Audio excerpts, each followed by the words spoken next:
네, 이어서 사회 이슈 짚어보겠습니다. 오늘은 손수호 변호사가 함께하겠습니다. 어서 오십시오. 네, 안녕하세요. 반갑습니다.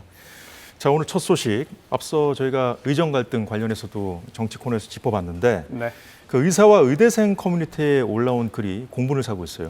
그렇습니다. 인증을 받아야 글을 쓸 수 있는 사이트로 알려져 있는데요. 예. 응급실 뺑뺑이 뭐 이른바 이런 의료 공백 사태를 두고 도를 넘은 발언들이 계속해서 나오고 있습니다. 네. 특히 굉장히 좀 민망하고 참 죄송스러운 말씀이 듭니다만 한번 소개해드리면 예. 응급실을 돌다가 환자들이 죽어도 아무런 감흥이 없다. 또 매일 1000명씩 죽어나갔으면 좋겠네. 이런 수긍하기 어려운 그런 내용들의 글이 올라와 있기 때문에 많은 국민들이 큰 충격을 받고 있습니다.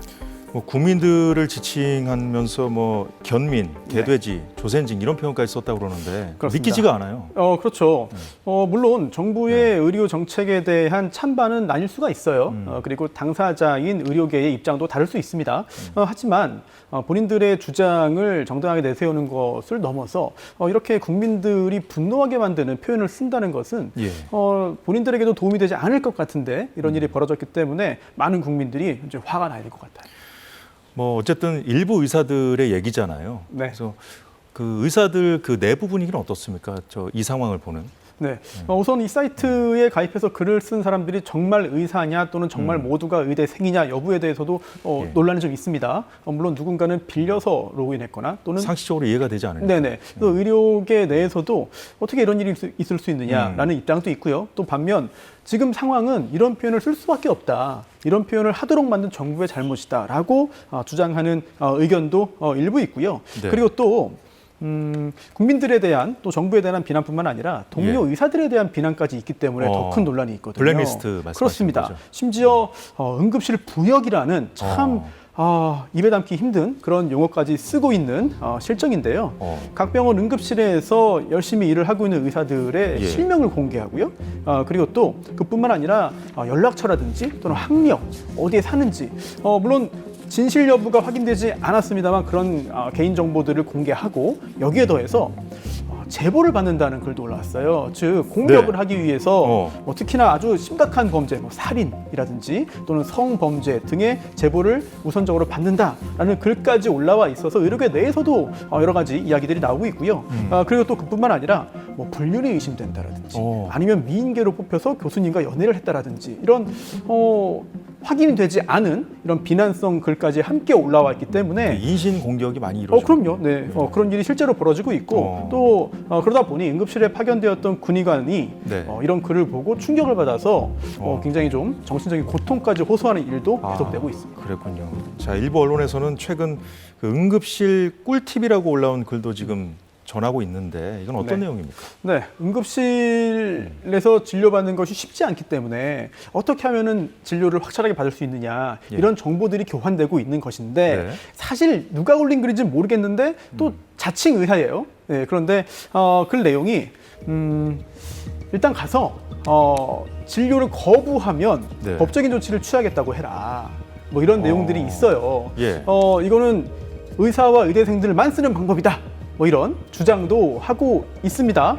그런데 사실 이거는 진실은 아닌 것 같아요. 왜냐하면 법적으로 보더라도 이 응급의료에 관한 법률상 응급의료를 거부할 수는 없습니다. 하지만 정당한 사유가 없는 경우에 거부했을 때 처벌 대상이 되는 거거든요. 그런데 법 해석에 따르면 그리고 또 지난 2020년 보건복지부의 의료법 6권 해석에 따르더라도 인력이 부족한 경우에는 진료를 응급의료를 하지 못한다 하더라도 이거 정당한 사유가 인정되거든요. 그래서 응급의학과 교수도 이거 믿지 말아라, 이거 틀렸다라는 입장을 밝혔고요. 계속해서 혼란이 계속되다 보니까 이런 정확하지 않은 정보들이 퍼지면서 오히려 더 현장에 혼란을 더 부추기는 게 아닌가 싶습니다. 네, 누가 썼는지 뭐 밝혀지진 않았습니다만 그 내용을 뜯어보면 어쨌든 현장에서 고군분투하고 있는 의료진들을 좀 힘들게 하는 그런 내용이군요. 그렇습니다. 결과적으로는 이런 잘못된 정보 때문에 계속해서 혼란이 더 가중된다면 좀 희생하는 마음으로 현재 응급실 진료에 최선을 다하고 있는 의료진들이 허탈해질 수 있고 더 실제적으로 여러 가지 곤란함이 생길 수밖에 없겠죠. 자, 이른바 그 의료계 블랙리스트 사건에 대해서 지금 경찰이 수사하고 있는데 한덕수 국무총리도 오늘 대국민 담화 통해서 엄정하게 대처하게 또 재차 밝혔거든요. 수사는 어떻게 진행되고 있나요? 네, 경찰도 입장을 밝혔습니다. 현재 적극적인 수사가 이루어지고 있고 그리고 또 실제로 신원을 파악해서 송치한 경우도 있습니다. 예. 그런데 사실 이 수사 관련해서는 어떤 범죄에 해당하는지 여부를 수사기관이 정확하게 판단을 해야 될 것 같아요. 네, 우선 예. 경찰 측은 이런 여러 가지 블랙리스트 관련된 행동들을 아우를 수 있는 적용되는 범죄는 스토킹 처벌법에 따른 스토킹 범죄라고 보고 있습니다. 즉 그 스토킹이라고 하는 게 누구를 따라가거나 또는 몰래 기다리거나 계속 연락을 취하거나 이런 것뿐만 아니라 개인의 정보를 온라인상에 동의 없이 무분별하게 공개하고 유포하는 경우도 스토킹 행위로 보거든요. 또 그러한 행위가 반복적 또는 지속적으로 이루어지면 스토킹 범죄이기 때문에 당연히 형사처벌 대상이 된다라고 경찰은 보고 있고요. 예. 그리고 또 그러한 내용 자체가 법적으로 협박으로 해석되거나 또는 그러한 협박에 의해서 법적으로 의무가 없는 일을 하게 만들면 또 강요죄가 될 수 있겠고요. 예. 그리고 또 대상자가 누구인지 특정이 돼야겠습니다만 명예훼손 또는 모욕죄 성립 가능성도 존재합니다. 그리고 응급의료에 관한 법률에 따르면요. 네. 응급의료 행위를 방해하면 안 돼요. 즉 폭행하거나 협박하거나 위계, 위력 또는 그 밖의 방법으로 방해하면 안 되는데 네. 법적인 분석이 필요하겠습니다만 이렇게 온라인상에 글을 써서 부담을 주는 방법으로 응급의료가 제대로 진행되지 못하도록 하는 것도 과연 여기서 말하는 방해에 해당될 것이냐. 경찰이 상당히 좀 적극적인 그런 법 해석을 한다면 여기에 예. 대한 수사도 진행될 수 있겠습니다. 네, 그럼 정부가 지금 의료계를 향해서 대화를 촉구하고 있습니다만 불법 행위는 불법 행위대로 좀 엄정하게 대처해야겠습니다. 자, 걸그룹 뉴진스가 기자회견을 했네요. 어떤 내용이었습니까? 네, 어제 저녁이었는데요. 많은 분들이 굉장히 깜짝 놀랐습니다. 왜냐하면 굉장히 인기가 많은 걸그룹이고 그리고 네. 또 뉴진스의 프로듀서가 또 민희진 전 대표이고 그렇죠. 또 소속사가 어도어인데 어도어의 대주주는 굉장히 유명한 또 하이브 아니겠습니까? 그렇죠. 예. 그러다 보니까 민희진 전 대표와 하이브 사이에 법적인 갈등이 계속된 상태에서 지금도 진행 중인가요? 그렇습니다. 진행 중이고요. 어떤 상황이길래 뉴진스까지 나서서 기자회견을 한 걸까요? 네. 예. 민희진 전 대표가 이제 하이브와의 계약에 의해서 주주간 예. 계약을 체결했죠. 그러면서 80%의 지분을 하이브가 가지고 있기 때문에 사실 이사 선임, 대표이사 선임 등등을 경영을 좌지우지할 수 있습니다. 하지만 당시에 산하 레이블로 들어가면서 5년 동안 대표이사직을 보장해주기로 약정을 했습니다. 그렇죠. 하지만 갈등이 생기면서 하이브가 민희진 당시 대표이사를 해임했거든요. 네. 여기에 대해서 민희진 씨 측에서는 이거는 그동안 있었던 갈등 때문에 부당하게 나를 해임한 것이다 라고 주장을 하고 있고요. 반면 하이브 측에서는 민희진 전 대표를 해임한 것이 정당하다라고 예. 주장을 하고 있는 상태에서 뉴진스는 사실 민희진 전 대표에 대한 상당히 강한 믿음을 여러 차례 보였습니다. 네. 그런 상황에서 계속해서 민희진 전 대표가 자신들과 함께 일을 하지 않는다면 예. 본인들이 추구하는 음악적인 성과를 낼 수 없다는 주장을 하면서 민희진 전 대표를 복귀시켜 줄 것을 하이브 그리고 또 방시혁 의장 측에게 공개적으로 요구했습니다. 뉴진스가 회견한 영상 잠시 보고 이어가도 될까요? 네. 앞으로 누굴 믿고 의지해야 할지 정말 막막해요.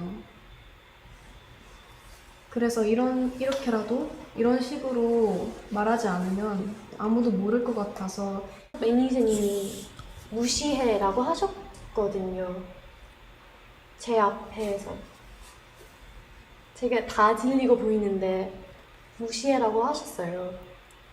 근데 제가 왜 그런 일을 당해야 하는지 저희가 원하는 건 민희진 대표님께서 대표로 있으신 경영과 프로듀싱이 통합된 원래의 어도어입니다. 방 회장님 그리고 하이브는 25일까지 어도어를 원래대로 복귀시키는 현명한 결정을 해주시기 바랍니다. 네, 민 전 대표죠 이제. 네. 민 대표가 대표였을 당시에 어도어로 원상 복구해라. 그래서 날짜까지 못 박았는데 이 영상은 지금 삭제됐고 영상을 올린 유튜브 계정도 좀 폐쇄됐다고 합니다. 네. 자, 그런데 이 상황을 좀 되돌려 보면 지난 상황을 좀 보면 지금 민희진 전 대표가 네. 좀 하이브의 해임 처분에 이제 반발해서 이 걸그룹 뉴진스를 데리고 따로 나가기도 좀 못하게끔 그렇게 돼 있죠 상황이. 현실적으로는 그래 보입니다. 왜냐하면 저도 이런 유형의 이 분야 예. 일을 좀 하다 보면은 연예인과 소속사 사이의 갈등은 상당히 자주 일어나요. 그리고 언론에 공개되지 않고 잘 무마되는 경우도 꽤 많거든요. 예. 그런데 이 건의 경우에는 사실 뉴진스의 그 멤버들과 계약을 체결한 당사자가 민희진 전 대표가 아니라 어도어라는 회사입니다. 그리고 또 네. 그런 어도어라는 회사를 지배하고 있는 것이 하이브거든요. 그렇죠. 그리고 그런 상황에서 뉴진스 입장에서 다시 하이브의 영향에서 벗어나서 민희진 전 대표와 함께 일을 하기 위해서는 이 계약의 효력을 결국은 없애야 돼요. 그렇게 하기 위해서는 어도어 또 주주인 하이브 측에 어떤 잘못이 있어야 네. 이 계약의 효력을 부정할 수가 있는데 현재로서는 과연 법적으로 인정될 것인지 다소 예. 의문스럽고 네. 만약 그런 부분이 없다면은 위약금을 지급하고 위약금이 얼마인가요? 위약금이 네. 수천억대로 좀 추산이 됩니다. 왜냐하면 당시 물론 계약서를 직접 본 건 아닙니다만 네. 공정위에 표준 계약서가 있거든요. 그 계약서의 내용을 보면은 사실 잔여 기간에다가 또 직전 2개년도의 매출액을 또 이제 적용해서 나오는 금액인데 네. 이게 대략적으로 3천억 원 가까이 나온다라는 보도들이 있거든요. 뉴진스랑 따로 나가서 다른 그 업체를 뭐 차린다거나 네. 이렇게 할 수도 없는 상황이군요. 지금. 그 이상의 현실적으로. 금액을 누군가가 투자를 해서 새롭게 한다면 모르겠습니다만 예. 지금 상황에서 뉴진스 멤버들 그리고 또 네. 민희진 전 대표가 독자적으로 그러한 위약금 전액을 지급을 하고 새 출발하기는 현실적으로 쉽지 않은 상황으로 보입니다. 그렇기 때문에 네. 더더욱 어도어와 하이브의 잘못된 부분들을 지적하고 그에 따른 법적인 돌파구를 만들기 위해서 예. 어제 방송을 한 것이 아닌가 짐작됩니다. 네, 저 뉴진스에 대해서 소속사에서 좀 따돌림했다, 집단 따돌림했다는 그런 주장도 제기됐네요. 네, 어제 영상을 보면은 멤버 중에 한 명이죠. 한희 씨가 하이브 소속의 다른 아이돌 멤버와 매니저가 자신에게 좋지 않은 이야기를 했다, 무시하라는 발언을 했다라고 하는데요. 예. 진실 여부를 저희가 알 수 없습니다만 만약 그 부분이 진실이라면 이 하이브 산하의 그룹 내에서 여러 가지 좀 논란거리가 되지 않을까 싶은데 하지만 예. 그것만 가지고 계약 당사자인 어도어와 사이에서의 법적인 계약의 효력을 좀 부정하는 것은 현재로서는 좀 부족해 보여요. 하지만 이러한 부분들, 부당한 대우를 받고 있다는 부분들을 계속해서 축적하고 또한 보여줌으로써 예. 또 여론의 지지를 받는다면 엔터업계의 생리상 또 어떤 판단이 나올지도 모르거든요. 이런 부분까지도 고려된 어제의 발언이 아닌가 생각됩니다. 예, 여기까지 사회 이슈 보겠습니다.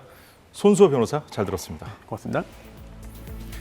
네, 오늘 사사건건 준비한 소식 모두 전해드렸습니다. 저희는 내일 오후 다시 찾아뵙겠습니다. 고맙습니다.